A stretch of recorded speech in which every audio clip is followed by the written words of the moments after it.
The broadcast is now starting. All attendees are in listen-only mode. Hello to everyone and welcome. This is Claire Obradovich, Program and Learning Coordinator at Faith Trust Institute. We are joined today by Susan Cayouette and Kelly Stewart, who will be discussing faith issues working with lesbian and bisexual women who abuse their partners. I will be introducing our presenters in a moment, but first want to go over a few technical details. You should be able to hear me through your computer or phone, as well as see the technical information slide on your screen. If you are having problems with the sound, please check that your speakers or headset are plugged in and that your volume is turned up. If you're having technical problems, I recommend you exit the webinar, return to the link in your email, and try to connect again. All audience members are muted. If you have questions or comments, you can submit them to me using the question feature on the right side of your screen. Our presenters, Kelly and Susan, are happy to take questions as they come up today, so please use the chat or the Q&A box to send me your questions at any time during the presentation. We will also reserve some time at the end of today's session for questions, and we'll do our best to get to as many as possible. If you don't see the question box, click on the small orange arrow on the right side of your screen to expand the features options. The slides that you see on your screen during the presentation will be emailed to you as a PDF later this afternoon, so you'll have them as a resource. I will also send a certificate of attendance. Lastly, we are recording this webinar to make it available on our website for those who can't join us for this live session. So welcome to those of you who are listening to the recording.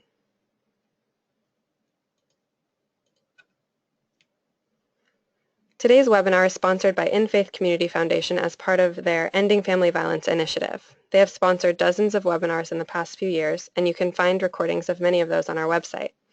Please visit infaithfound.org to read more about other great work they're doing. We thank them for their sponsorship. Susan Cayouette is co-director of eMERGE, a Massachusetts certified batterer intervention program and training site in Boston. Susan has been a group leader and clinical supervisor at eMERGE for 30 years. She has lectured around the United States and in 4 countries on work with victims and abusers, and she has authored articles on women who work with batterers, lesbians who batter, and the connections between battering and substance abuse. She has a doctorate in education from Boston University. Susan also currently leads an ongoing group at eMERGE. Kelly Stewart is a PhD student in Theological Studies at Vanderbilt University, concentrating on feminist and queer theory and Catholic theology and ethics. She co-led the Lesbian Abuser Education Group at eMERGE, where she was also an anger management counselor and the office manager.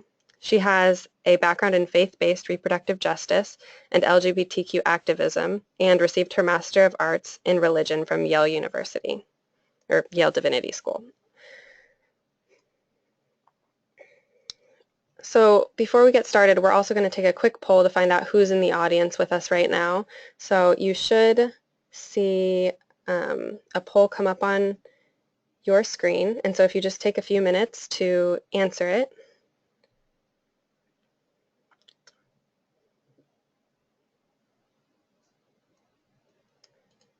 Okay, so it looks like we have students and social workers here with us right now. And now I'm going to go ahead and turn it over to Susan and Kelly, but just a reminder, audience members, if you have questions, please submit them anytime using the question box on the right side panel of your screen. And Kelly and Susan, I'm passing it over to you. All right, thank you, Claire. You're welcome. Okay, so good morning or good afternoon. So before we get started, we're going to go over just sort of an outline of what we're going to cover today in the presentation. So you should see that in front of you. So we're going to start off sort of with what is abuser education, give an overview of the eMERGE program and model. And after we've given kind of a general idea of what abuser education is and how it works at eMERGE, we're going to talk specifically about what lesbian abuser groups look like, some of the assumptions that we have when we work with lesbian clients, talk about some of the particular issues that come up working with lesbian abusers, assessing for abuse. We're going to go on to talk about our partner contact policy, We're going to give a few case studies, and at the end we're going to talk specifically about issues around faith and religion when working with lesbian abusers. Okay, could we go to the next slide, please, Claire? Okay, so what is abuser education? It is not anger management. So this is a pretty common question that comes up. Anger management treats people who have at emerge any violence or aggression other than violence or aggression toward a current or former partner. So people who have road rage, bar fights, conflicts at work. Sometimes people are referred to anger management for child abuse. But abuser education, we don't approach it as a problem of uncontrollable anger or difficult to control anger, I should say. We don't approach it as therapy either. So there's not the same kind of confidentiality you'd have with a therapeutic model, and it's more focused on accountability and prioritizing behavioral change before trying to work through underlying issues. So for example, it's not a good idea to try to approach working with abusers by saying, okay, let's get to the root of your insecurities and work those out, and then your abusive behavior should change. That's not the way that we approach it at all. Susan, do you want to talk about substance abuse treatment? You know more about that than I do on how it relates to abuse. Yeah. Okay. Yep. Substance abuse treatment is a common problem with people who are in the abuser groups, but we do not do substance abuse treatment in the group. So if someone has a clear substance abuse problem, they'll either have been in treatment before they came to M.A.R, or they will simultaneously receive treatment somewhere else. Okay, and just like with anger management issues and with psychological issues, some of those things will come up in groups, and we'll spend a little bit of time with them, but we're going to refer people out for treatment around issues, psychological issues, around substance abuse issues. And in terms of the couples counseling, people often want to be in couples counseling while they're in the batterers group, but usually about 90% of the time we don't allow that to happen. The only exception would be if there'd been a long period where there had been no violence or threats of violence, and then we would possibly have couples counseling happening at the same time, but we're definitely not in favor of that as a general principle. Yeah, I mean, the issue with couples counseling is, first of all, that it can be very, very dangerous. If you have a couple and one of the people is being abusive to the other, bringing that up in a couples counseling session is going to be very, very dangerous for the victim. Many of our clients can perform well under observation, so they might behave just fine in that session, but it's likely to be very dangerous for the victim when she or he gets home. The other issue is a manipulation issue. So for example, we had a client in the lesbian group who had been in couples counseling with her ex-wife, and she said, her ex-wife complained that the therapist was always on my side, that she had been very effective at recruiting this couples counselor to side with her against her partner. So it gives kind of an additional way of controlling and manipulating a partner. One thing I want to add about mental health and substance abuse issues is that they can certainly exacerbate abusive behavior, but they do not by themselves cause it. Most people who are mentally ill, most people who have substance abuse problems are not abusive. Many of our clients will try to use those as excuses for abusive behavior, and that's not an excuse that we accept.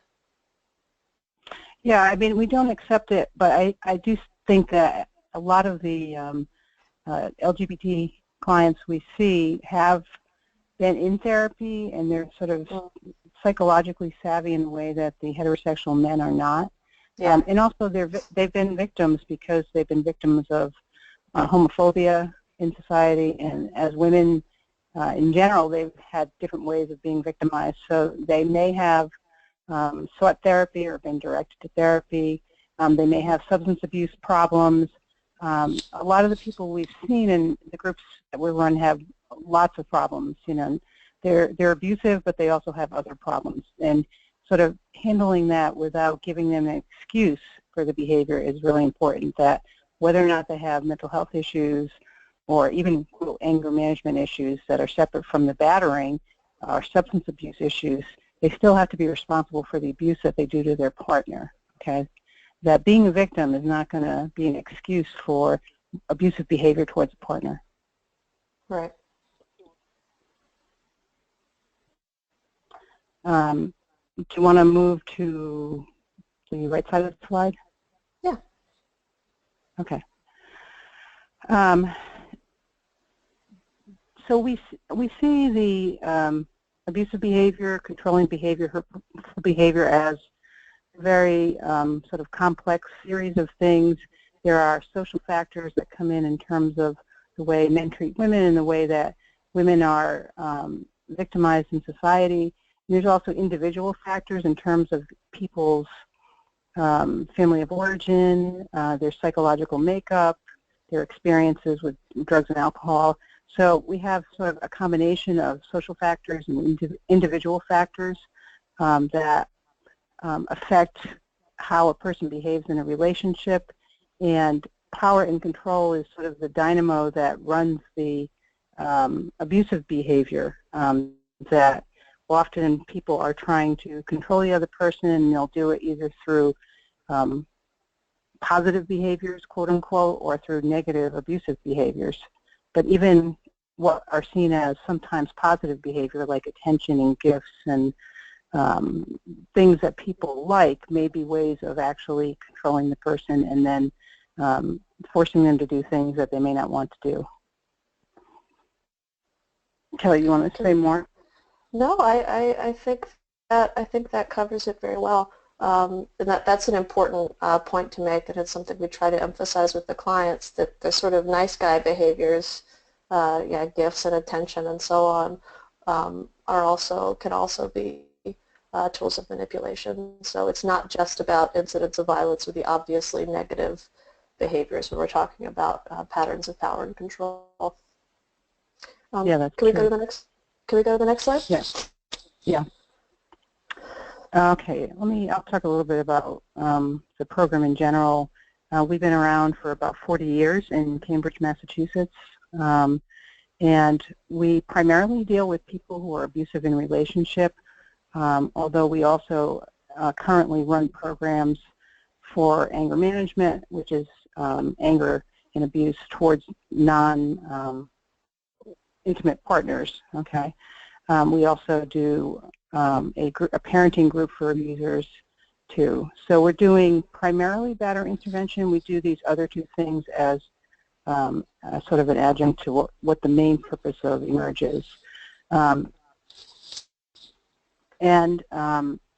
People come to eMERGE either voluntarily, that would be about 20% of them or 25% of them. The rest of them come through referrals from the court system, either through district court, probate court, or they are on parole from prison perhaps. Okay. We have about 15% of people who come to our program through the Department of Children and Families because of a child abuse allegation, and part of their service plan is that they have to also go to batter intervention programs. So the majority of people are there because they're mandated to come by somebody else. There are some voluntary people, and a lot of those voluntary people are, quote, mandated by their partner to come to the program. And they're coming because their relationship is ending, or because they want to save the relationship, or they want to have more visitation with their children. So there's lots of motivation for, quote, voluntary people in terms of why they come to a battery intervention program. Yeah, and I think that's, yeah. I was going to say, I think that's a really important point about our voluntary or self-referred clients, that you can't take for granted that because they're not being court-ordered that they are more motivated to change than the people who are court-ordered or referred by the Department of Children and Families. As Susan said, people can have other external motivations for coming to the program, and it's important to keep that in mind when working with clients who are there voluntarily. The program is split into a first and a second stage. That first stage is the first 8 sessions, It has educational lessons on things like what's abuse, what is physical abuse, what are other forms of abuse, what are the effects of partner abuse on children, what are the effects of abuse on your partner, and so on. The clients cycle through those 8 lessons, and then if they're allowed to continue in the program, they go on to the second stage, which is a discussion-based format. So that's the basic template, and that holds true for the heterosexual men's groups. In the lesbian and gay groups, there tends to be one ongoing group that includes lessons and includes discussion, but we don't typically have enough clients to have a clear-cut first stage group and second stage group. So the structure is a little more blended there. Other aspects of the group for lesbians are similar. We have sort of a time when they come to the group and they talk about their abuse in a big way. They talk about the incident that got them referred there in detail. Okay, and there's also time for them to give a weekly check-in about what's been going on and if they've had any contact with the victim or their children, or if there's been any abusive, controlling, or hurtful behavior. So that is very similar to the heterosexual group. Blending those 8 lessons that Kelly was talking about is difficult, and it's just a problem because there aren't a lot of referrals in the gay and lesbian program. There's less people just available to do a group with. Yeah. Do you want to go to the next slide? I want to say a bit about admitting to abuse just before we go on to the next slide. Yeah, no, it's okay. So clients have to admit to some abuse to be allowed in the program. We don't expect that people coming in are going to tell us everything or even most abuse, but they have to admit to something. They can't come in and say, no, I've never done anything, I don't belong here, and still be allowed in the door. They may admit to physical, verbal, and emotional, sexual, or economic abuse. It doesn't have to be physical abuse to get into the program. We do see clients who come for verbal and emotional abuse but don't report any physical abuse. But they do have to admit to some kind of abusive and controlling behavior toward their partner to be in the program. And if it's verbal abuse, it usually has to be a pattern of behavior too that's hurtful and controlling to the other person, because we've had some abusers come in and they'll say, well, I yelled at her, or I was mean to her in an argument, and we'll say, well, that's wrong and that's not a good thing, but that's not necessarily the kind of abusive behavior we're dealing with here at the program, and we'll try to get them to talk about additional behavior, because a lot of times people want to admit the very least that they've done. So once they're in the program, I think it's much more likely that people are going to talk and going to keep understanding other things they're doing that are abusive that they may not have recognized initially when they came into the program. Yeah. Okay. So as we sort of talked about on the previous slide, the majority of the clients are heterosexual cisgender men. We have groups for lesbian and gay abusers. We had a small group for heterosexual women. An important part of the program is partner contacts. So we do require clients to give us contact information for current and former partners, and we conduct confidential partner contacts. So clients have to sign something agreeing that we can contact their partners and ex-partners, but we will never tell the client whether we talked to them or anything the partner said or ex-partners said. We do that to assess for partners and ex-partner safety, offer referral services, and discuss clients' participation in the program. Now, all of that is optional for partners and ex-partners. They never have to talk to us if they don't want to, but we have to hear that from them. It is not going to work just for a client to say, oh yeah, she doesn't want to talk to you. We can't take his or her word for that. So we do conduct partner contacts. And like I said, if they don't want to talk to us, we don't talk to them again, but they certainly can if they'd like to. Can I talk a little bit about the exception to that policy in terms of women? Yeah, we're gonna. Yeah, and we'll talk about it. Yeah, yeah. Okay.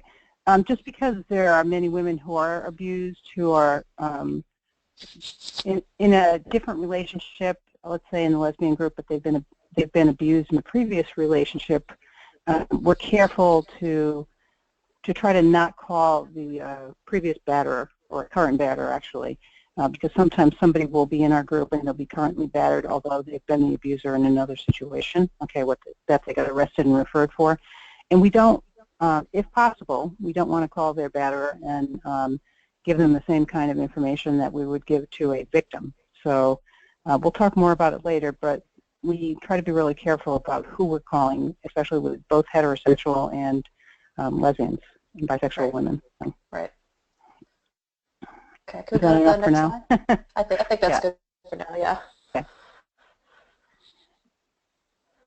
Okay, so what do lesbian abuser groups look like? So they may be abusers who are harming and controlling their partners, but they may also be victims of abuse. We'll talk about that more in a minute, but not assuming necessarily that we always have the abuser in front of us. But they may be abusers who harm and control their partners. They may use many of the physical and emotional abuse tactics that heterosexual men use. One of the general sort of particular things, I would say, one of the particular things about the lesbian group, I would say, is that they may have been victims of domestic violence previously. They may have been victims in many ways other than domestic violence. So Susan had mentioned, the women in the group in all kinds of different ways have experienced homophobia, have experienced sexism. Many of the clients are women of color and have experienced racism.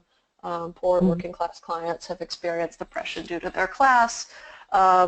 So, it's important to acknowledge that many of the women in the room have been oppressed in other ways and victimized in other ways, and not to pretend that that's not true, but also, in a way that I think is similar to how we respond to issues around mental health and substance abuse, that yes, that's true and that's a real problem, but that you're always still accountable for how you treat your partner or your ex-partner or your children. And then finally, they may not necessarily identify as lesbian, gay, or bisexual. So we very briefly had a woman in the group who had been referred to M.A.R for violence against her ex-boyfriend. While she was in the program, she started dating a woman, and she was offered a choice between the lesbian and bisexual women's group and the heterosexual women's group. She came to one of our sessions, was not identifying as lesbian or bisexual, but came to one of our sessions in the lesbian group, ended up going to the heterosexual women's group because of scheduling. But like in her case, she was not labeling her sexuality in any particular way, but she was in a relationship with a woman. So she was able to be in a group, but it's important that not all of the women in the group are going to identify as lesbian or bi or queer.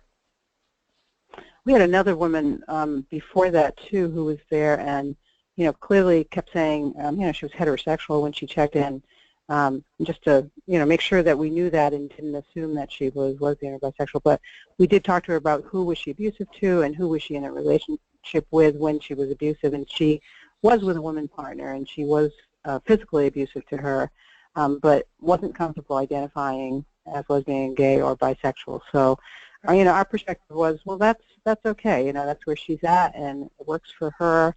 And it also, with her, it worked to be in this group, to be in the lesbian group and stay there and talk with other women about her abusive behavior. So sometimes it works, and sometimes people make different choices. That's up to them. It is, and I've the orientations I've done for women, we've had a couple of women in the heterosexual women's group who were bisexual or who had relationships with women, but their abuse had been directed at men, and they preferred to be in the heterosexual women's group. Again, that's up to them, and we sort of consider who was your abuse against, but give them some decision-making power about which group they feel more comfortable in. Mm-hmm. I just wanted to say something about the second and third bullet, too, of this slide. That Yeah. One of the things that a lot of people, even at M.A.R who work there, assume is that women in these groups can't be physically abusive in the way that men are, or they won't do things that are as awful, to another person that a heterosexual man might do that they're used to seeing in heterosexual groups for batterers. But that's not true. A lot of the things we've seen over the years, the 25 or so years that we've run groups for women, are basically the same kind of tactics. They have additional tactics sometimes, but there's extreme physical abuse, there's strangling, there's, threats of death, there's very extreme things, and then there's, other people who are on the other side of the continuum where they may have used violence once or twice. But I just want to say that, there's been this assumption a lot of times that, it's just women or it's just gay men, and they don't get as violent or as hurtful or as controlling, and, we know that's not true, okay? Right. So I just want to sort of put that out there, too. Absolutely. And they have additional tactics, too. I mean, that, homophobia lends itself to controlling other people, so that one of the perpetrators in the group might use that against the partner. They might call children's services against them. They might use the court to try to get the kids taken away or have less visitation for the victim. There's all kinds of ways that homophobia sort of works itself in there, too. Absolutely. And, if you think about the other thing, a lot of lesbian communities in any given city, the community is pretty small. If you have an abuser and a victim, they may have a lot of the same friends in common, go to a lot of the same places. Getting away from that person is going to be very complicated if it's a small lesbian and queer women's community where you are, because you're going to be connected to them in a lot of ways that can be particular to lesbian and queer women's experiences and subcultures. That's true, and I think that for the people who are in who are batterers, who are at M.A.R in the lesbian group, who are then being victimized by in a new relationship, and they're actually being physically abused by their partner and abused in different ways, it's really hard for them to get help, because once they're coming to M.A.R and they're in a batterer intervention group, it's harder for them to be accepted into domestic violence services for victims, too, because if they admit that they are, at M.A.R and they're perpetrators, most domestic violence places are not going to want to be helpful to them. And we had that problem with two different people when Kelly and I were leading the group together about a year ago. So yeah, we've seen it firsthand. We have, and it's a serious problem. And part of what makes it hard is that so many of our clients who have not been victims claim their partners are the real abusers. So you can understand the skepticism from victim survivors, advocates, and organizations, but at the same time, like Susan was saying, we did have a couple of clients when I was there working with Susan who belonged at M.A.R, who had absolutely been abusive to their ex-partners, but who were currently in relationships where they were being physically abused. We had one client show up in a lot of physical pain. She had been beaten up earlier that day by her current partner. So it is important to recognize that one of the complexities, especially of working in the lesbian and queer women's group, is that some of them can be abusive and belong in the program and also be in a relationship where they're being abused by a new partner, for example. And the other problem in that group, too, I think, is that a lot of them experience internalized homophobia, and they hate themselves for being lesbian, gay, bisexual, whatever, and they punish themselves and they punish their partners too, because they've sort of taken in society's view of lesbians, and they believed it, and they're hating themselves too, and they're getting reinforced by people in their families and other people in life. So that's a really hard thing to work with too in terms of the lesbian group. Yeah. Are there any questions so far, Claire, that have come in? Hi, Kelly. There are not specific questions to what we've covered so far, so you can just continue on. Okay. All right, let's go to the next slide then. Okay. Thanks. Okay. Okay. So we've talked about this a little bit, but the clients face multiple forms of oppression, gender and sexuality for all of them, but also race and class for many of our clients. And again, that needs to be acknowledged and taken seriously, but not used as an excuse to be abusive to their partners. As Susan has mentioned, lesbian clients may have been through the mental health system more than heterosexual men.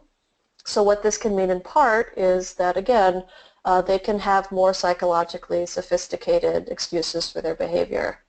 One of the risks of any kind of intervention with abusers, including a good state-certified abuser education program, is that, you know, sometimes abusive clients will actually get more tools from that on how to be abusive. It's certainly a risk with therapy.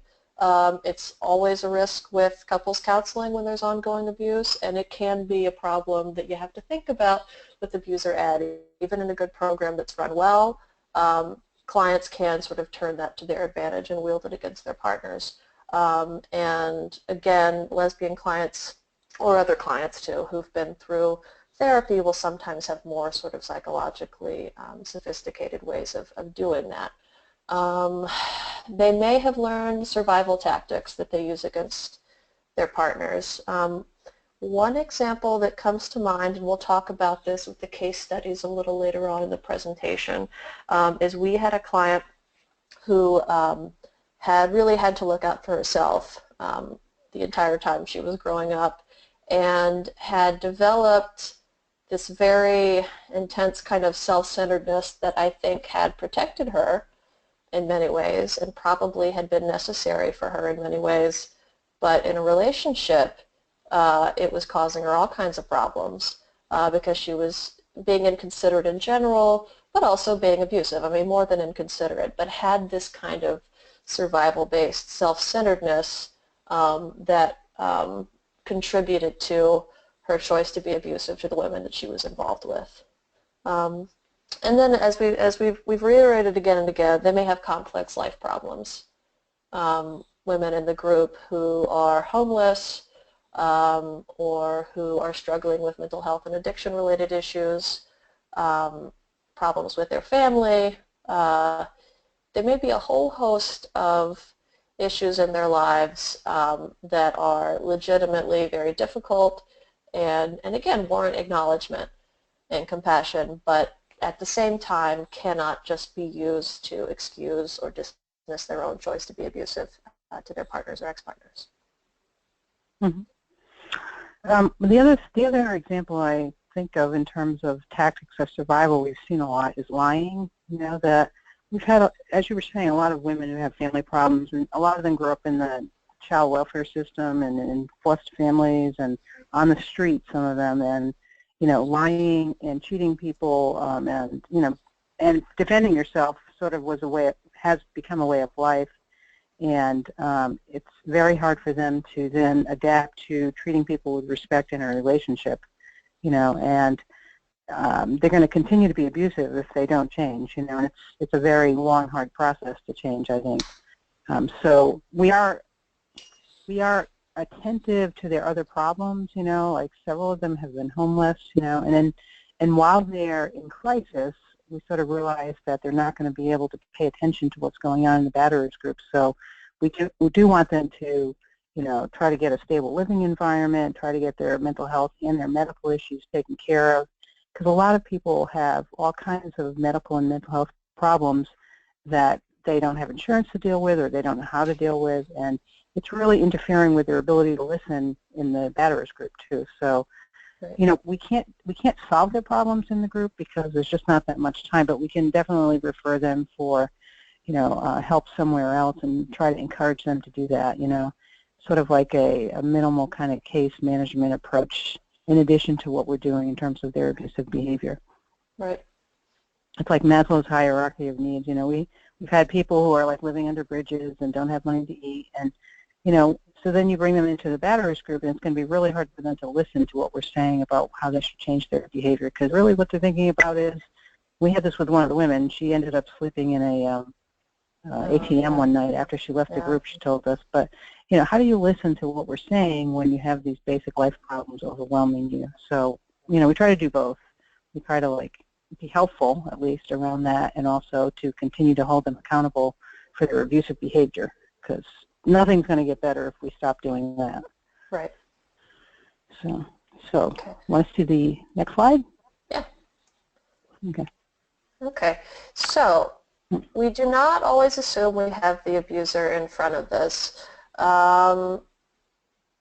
It is possible, and it has happened, that a woman comes in, either sometimes court-referred, sometimes self-referred, and has been identified as the primary aggressor, has been identified as the abuser, but may not be.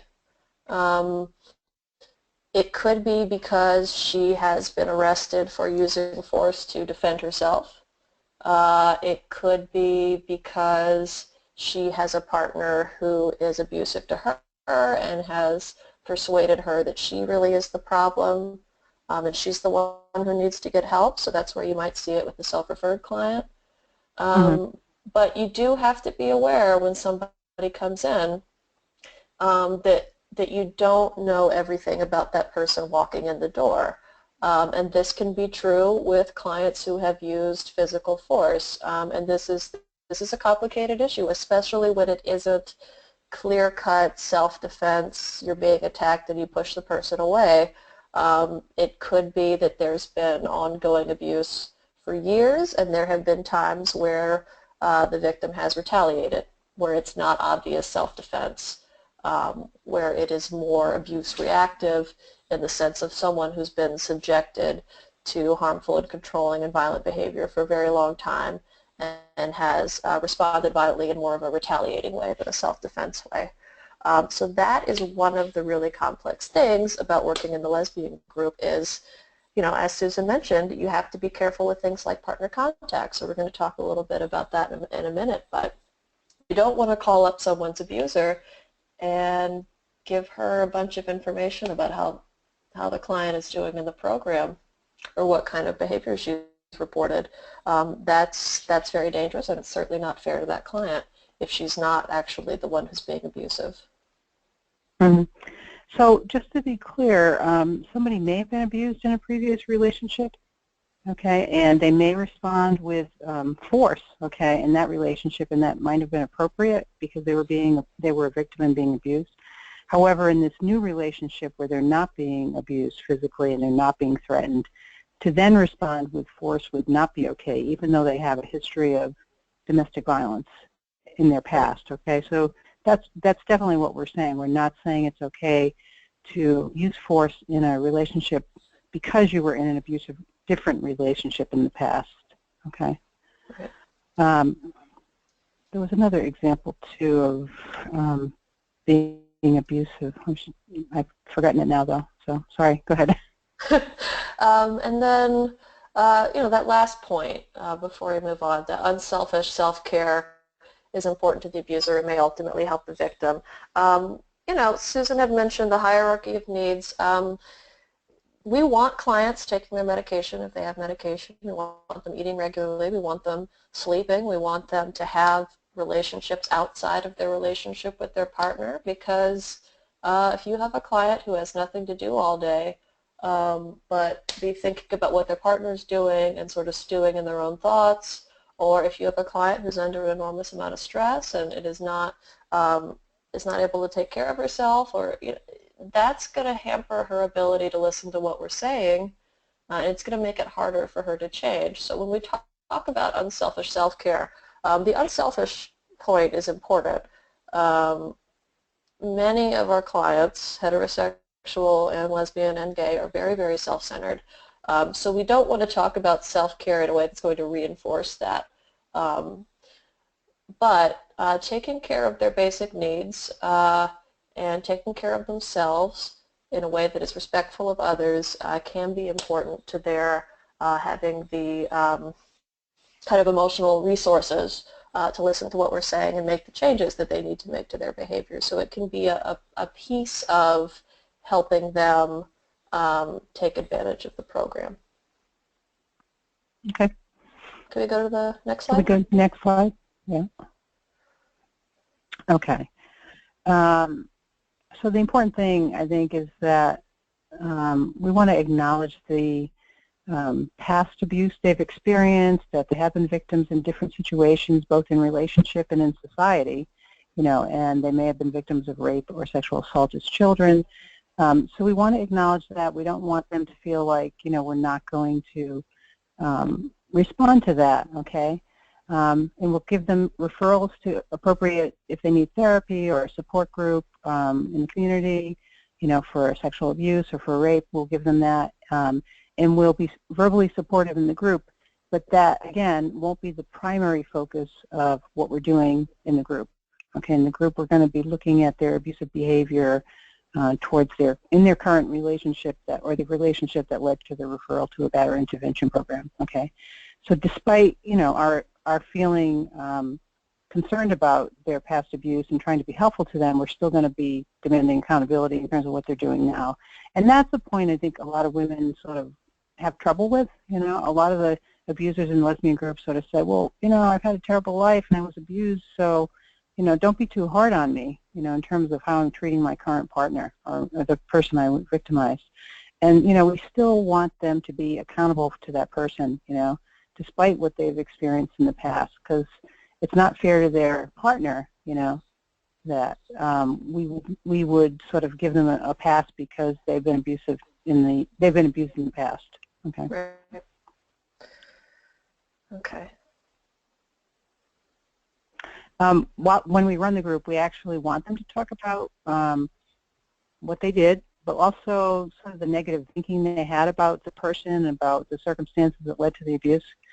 We don't just want them to say, I did this, this, and this, and then not explain what their thinking was, because they may have been suspicious of their partner, they may have been jealous, and even though that's not an excuse for the behavior, we want to delve into that thinking so that we can try to address that and help them make different choices in the future and change that sort of jealous or hurtful ways of thinking about people in relationship.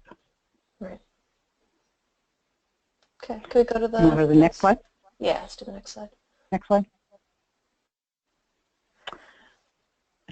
Okay. Basically, this is just a sort of a graphic way of thinking about what we do in terms of how we get, what kind of information we get that leads us to decide whether or not they should be in a batterer intervention group. Part of it is their self-report, and part of it is the questions. We have a very in-depth questionnaire that they have to fill out when they're coming into the program about their past behavior and the relationships.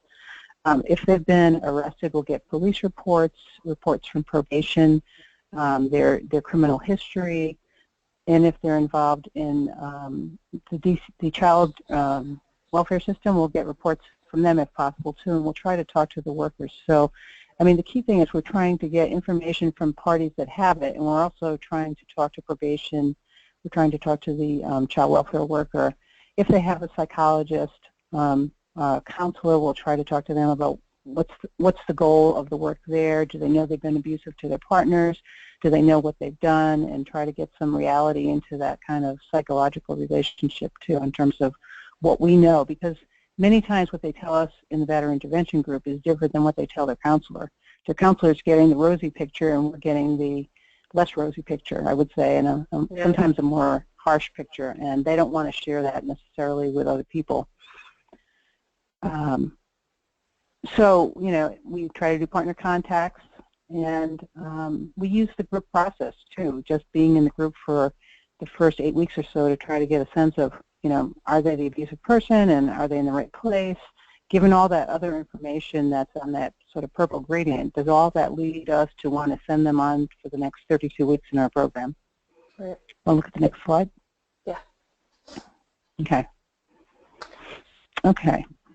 I think we've talked a lot about partner contacts.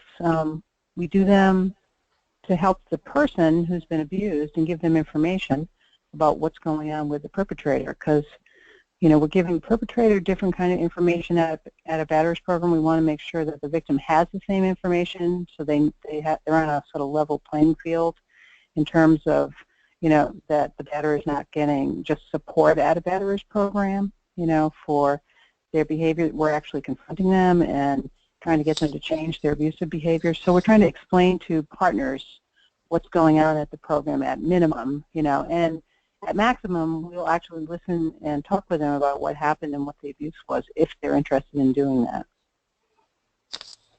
Yeah. You want to proceed? Go ahead, Kelly. Yeah. One thing I was going to say is, in general, especially in the heterosexual men's group, if it seems clear, we go ahead and send out an initial partner contact when the person enrolls. But as we've talked about, in the lesbian groups, we usually wait to get more information if it's not, if there are reasons to think that it's not clear. So we've had some clients, we're going to talk about this in just a minute with the case studies, who were very unambiguous. In that case, we felt comfortable sending out that letter right away. But when we're not sure, we hold off on that and we conduct that partner contact differently. We don't divulge the same level of information, and it's more trying to get a sense from that partner of what their report is to see how it relates to what we've heard from the client. It could be helpful, but we still may not know after talking to the partner. I mean, it's not a guarantee that you're going to have the answer after that. But we proceed much more carefully, as Susan and I have both talked about so far, when we're not clear on who the primary or who the aggressor is. Okay. We'll do the next slide now.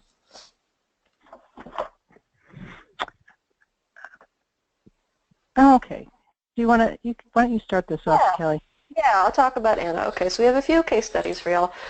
So Anna, 20 years old, black working class woman. She was court ordered to the program. She reported physical, emotional, and sexual abuse against her ex-partner. Anna had grown up in the DCF system. She had experienced pretty severe childhood abuse. She was the client I was talking about earlier who had this kind of survival-based self-centeredness. While she was in the program, she experienced periodic homelessness, and she was at one point in a relationship with an older woman who was physically abusing her. Anna, in general, had pretty bad boundaries with other people. And the more that we talked to her, the more we found that she had a history of being sexually abusive to other women. A lot of the work that we did with her toward the end of my time there was focused on sexual boundaries and consent. And this was a case where, without making excuses for Anna's behavior, because she was being very abusive, it became clear from working with her that her history of sex as a kid, it sounded like with adults, maybe in sex work, had been very exploitative, and that her sense of what was normal sexual behavior and what was okay and how you were supposed to treat people was very, very skewed. So one of the good things about having a small group in this case was that we could do some tailoring to emphasize more about sexual abuse and consent. And, we could, as we've talked about, offer referrals for her related to homelessness, help her, since she'd been in the DCF system and was still very young, help her get in touch with them to get a mentor and get some support and some funding to help her pay for housing. So in Anna's case, it was focusing on her abuse and trying to focus especially on sexual abuse because that seemed to be primary for her. And it was also trying to respond to her very complex, very serious life problems without letting that be a reason for her not to change her behavior. Yeah, and I hate to tell you this, Kelly, but she's still there. Yeah, she's still taken a while. unable to finish our program because her life is, talk about complex problems, man. She has many, many problems. And she definitely needed to be in an abuser education group, but she's also been homeless. She's been battered while she's in the program. As Kelly was saying, she's got terrible boundaries with people, and we're still trying to be helpful to her. She's almost been surrendered in the past couple of weeks by probation because she hasn't finished. But it's just such a difficult case, She doesn't really have a good family to back her up. She's pretty much alone, and, saw Kelly and I as sort of the responsible adults in her life that were going to direct her. So Yeah, I'm not sure Anna, what's going to happen with her. I'm not sure either. I mean, Anna, it was this combination of she'd had a ton of adult responsibility to take care of herself from an early age. What that meant, of course, was that she hadn't really had adults looking out for her, so she was both, like, in some ways, you know, supporting herself and responsible in some ways. In other ways, it was more like working with a young teen in certain ways too. Yeah. And the you know, I used some teen consent curricula to work with her because that was sort of the level that was appropriate, just based on her kind of emotional level of maturity. Yeah, and that was really helpful to her. Yeah. I mean, because being as concrete as possible and specific was definitely a good thing, you know. Yeah, yeah, I think that's as her true. life spun out of control. So Yeah. I don't know. We've been trying to get her to come back into Emerge, Kelly, in the past couple of months, and she came for she came for like 4 or 5 times, and then we thought she was going to finish, and you know, we set it up so that, you know, she had like 10 sessions left, and it was going to happen in this period, and in between she ended up getting surrendered and is supposed to come back again, so I'm not sure what's going to happen. Yeah, it's really hard when clients have chaotic lives like that. Yeah. So let's go to the next slide. This is someone who did not have a chaotic life. Okay. That's right. She didn't. She had a very privileged, well-off, in her mid-40s, white woman. She came voluntarily. She had a case in probate and family court, and she was trying to get contact and visitation with her children again, and she thought coming to Emerge would show that she was doing what she needed to do, and she thought it would help her. Mary, of the clients we saw while I was there, she had the longest history of physical and emotional abuse against her partner of any of the women in the group. Now, some of that was that she was older, but not all of it. She had a really severe history of battering. She reported 1 incident of sexual assault against her ex-wife as well. She also reported physical and emotional abuse of their children. Now, Mary had no criminal record, despite the fact that she had a much more extensive and severe history of abuse than the other women in the group. That was not because the police had never been called. They had, and she had actually assaulted a police officer, but not been arrested. I cannot imagine what would have happened to Anna if she had assaulted an officer.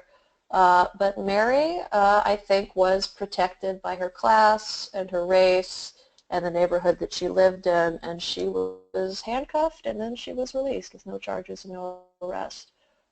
Similar with DCF, I believe reports were filed and no case was ever opened on her, even though, I mean, frankly, it surprises me that it wasn't, given what she described to us of her history of abuse. But Mary came for a little while when it became clear that this was not going to be something that helped her get visitation with her kids, because we were writing, you know, we write detailed reports about what clients have reported to us and what our recommendations and concerns are, and when it became clear that this was not going to help her, she dropped out of the program. So I think this is a helpful example of self-referred clients not being less abusive, not necessarily being more motivated to change, and I think, too, a helpful example of, you know, the realities of how race and class affect who gets arrested and who has a criminal record and who doesn't.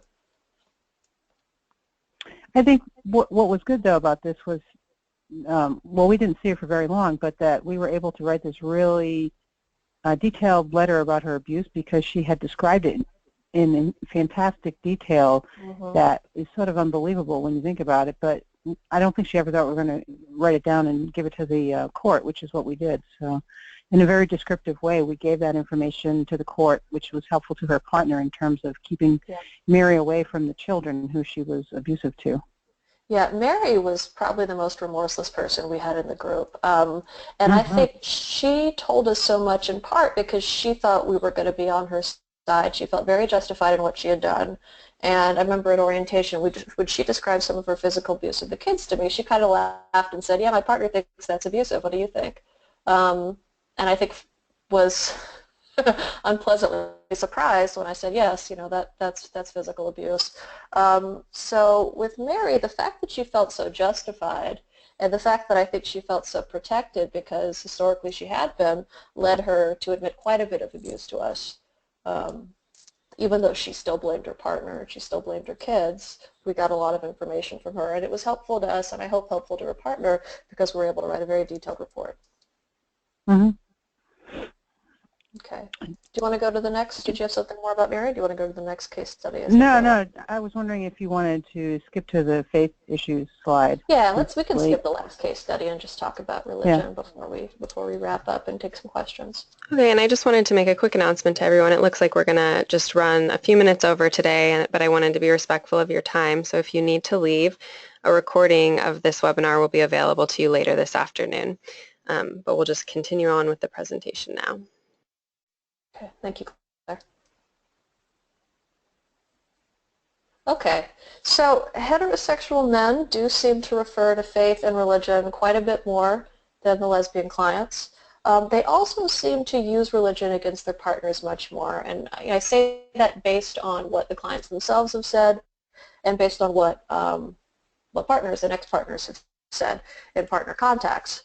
You know, more examples of you're breaking up the family, you know, marriage is forever, you know, it's not abuse, I'm the head of the family, that kind of a thing.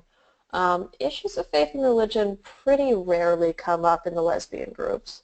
So coming up with case studies of that was very difficult. I mean, the only one that I can think of from my time there was, it involved Anna.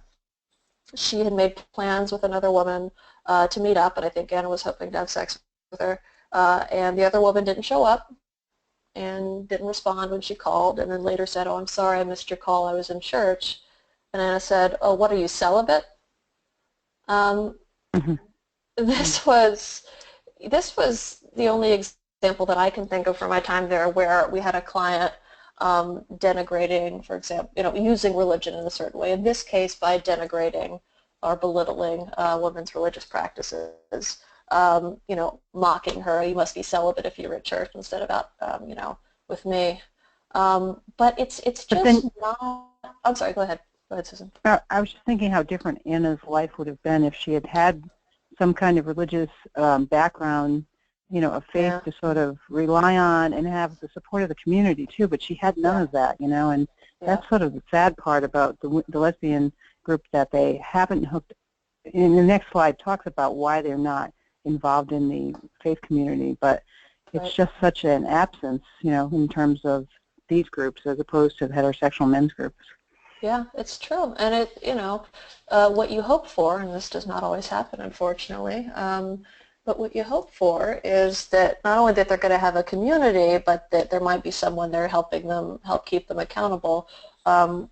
Again, that doesn't often happen, unfortunately. As people at Faith Trust know, a lot of clergy are not trained and do not respond very well to domestic violence in their congregations. There are exceptions, and there are people who do a good job, and you certainly want that for people who are abusive. But yeah, I think Anna would have been better off if she'd had a community and had some kind of stability and people to help her out. But let's go to that next slide. We'll talk a little bit about why that might be. Okay, so why doesn't religion tend to come up? So I think sort of the first most obvious thing is that possible or likely alienation from religion or faith communities because of homophobia and also because of sexism. I think the other thing that seems significant to me, so my research in school, as Claire mentioned, I'm a doctoral student in theology, focuses on beliefs about gender and suffering and self-sacrifice in Christianity. And a lot of these are the kinds of things that our sort of more religious male abusers will use against their women partners. So you can think of Genesis 3:16 in the Adam and Eve story, where Adam is told that he's going to rule over Eve, or Ephesians 5, that infamous passage about women submitting to their husbands. And of course, those are not the only two Bible verses that relate to this. We could also think of notions of headship in a lot of conservative Protestant communities, or in Catholicism, we could think about gender complementarity, the ways that active and passive and leading and following and so on are assigned based on gender, and how that can support gender-based violence and rationalizations for abuse and differences in power that can contribute to abusive behavior or justify abusive behavior. Now, in most religious traditions, those are very heavily gendered. So in some ways, I think, unfortunately, religion can be a resource for abusive men to use against women. And I think it isn't in quite the same way for lesbians. Now, I think there are some things that lesbian abusers could appeal to from Christianity. A sort of poor understanding of forgiveness, I think, could easily be wielded in a lesbian relationship. That is not necessarily gendered in the same way as something like Ephesians 5 or notions of headship or complementarity. But I think religion is not as useful to lesbian abusers, in addition to the fact that I think many of our lesbian clients just aren't very religious or aren't very connected to a particular faith community. I will say, so I'm from the South, and I do think if we were working with lesbian abusers, in Alabama or Tennessee, or for example, I think it would probably be different than working with lesbian abusers in Massachusetts. That's hypothetical. I don't know that.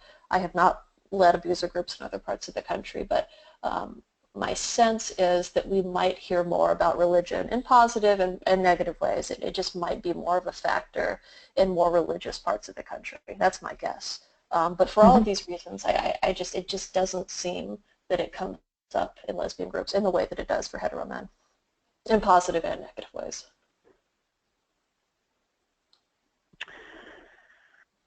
Yeah, I mean, I don't know. I think you're right. It's probably harder in the North because most people feel like they have more choice about whether they're involved in religion in general. But I do think it's just so alienating for particularly people who identify as lesbian or bisexual that they're sort of forced out of the well, the Catholic Church used to force you out, less so now, I think. I don't know. I think it's very hard. Yeah, I think so too. I mean, I want to add one thing that's not on the slide, but when we talk about lesbian communities and friend groups being smaller, think about if there's like one gay-friendly church in the area and you have a couple that's religious. I mean, that would be another issue for any of you who work in churches or involved in faith communities, not just churches, but involved in different religious and faith communities, to think about, if there's limited places that LGBT and queer people can go, that can be another way in which a woman has a lot to lose leaving her abusive partner, or that there's additional complexity. She may have to keep seeing her if she wants to stay in that community. I think that is a further kind of issue for lesbian victim survivors who are religious and who do practice some kind of faith tradition where they're part of a community. Do you think it's more likely that they would have been hidden in terms of their relationship if they came from an area that was more conservative? Like active in the church but hidden as a lesbian, and as a couple. That is possible. I was thinking of, gay-friendly churches, but yeah, if they're in a more conventional, more conservative church, it may be that they're active but that they're not out, and that inhibits how much they can talk to their pastor or talk to the people in the church about their abuse as survivors, but also as abusers. Certainly, the priority is on the safety of the survivor, but part of that means that abusers need to get help. And yeah, I think it could constrain how much a lesbian abuser or a lesbian survivor or victim or survivor is gonna seek help in a congregation or parish. I mean, I guess you could say that in a place where, like a Unitarian church, for instance, because I go to UU, where it's pretty groovy and everybody's accepting, and for the most part, it could be even hard there because you don't want to look bad. You don't want to sort of air your dirty laundry. You know what I mean? Yeah.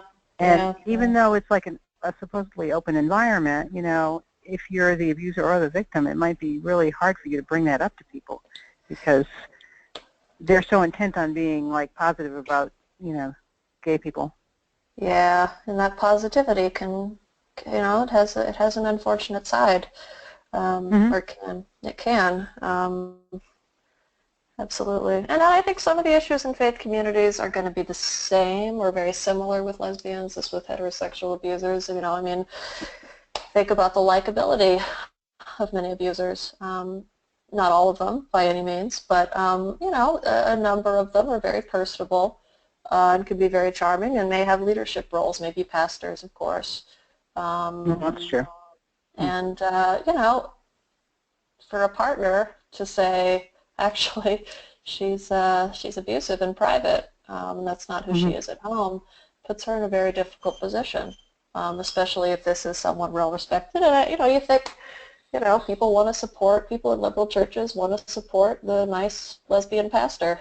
That is, I think that is going to put a victim survivor in a tough spot if she's got a very charming, likable, charismatic partner in the church. And that's going to be, the same or similar kind of issue in heterosexual relationships, of course. We can think of examples of that from M.A.R and Oh, yeah, definitely. We've had people come in who are not, well, we actually have had ministers, but we had ministers, we've had RE people who've come in and, their place in the church is sort of secure, but their partner is suffering, We had that example in the daytime group where we had a minister come in. It was very difficult, and the church actually did support her.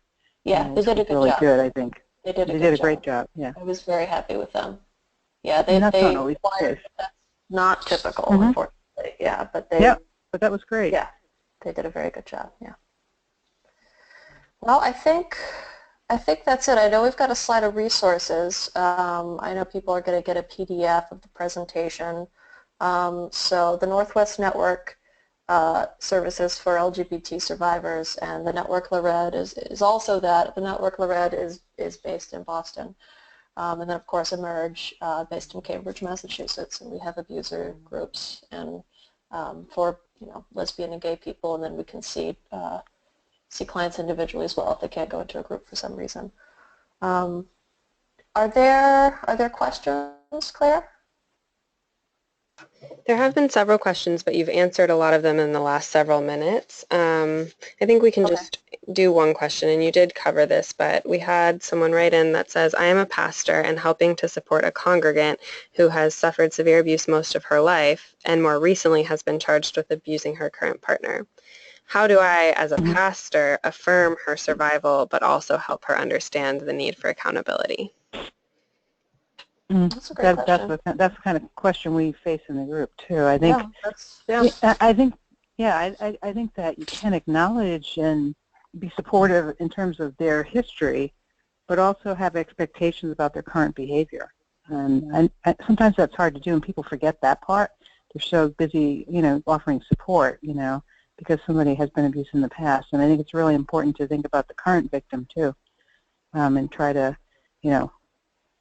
hold that person accountable by making suggestions in terms of victim safety.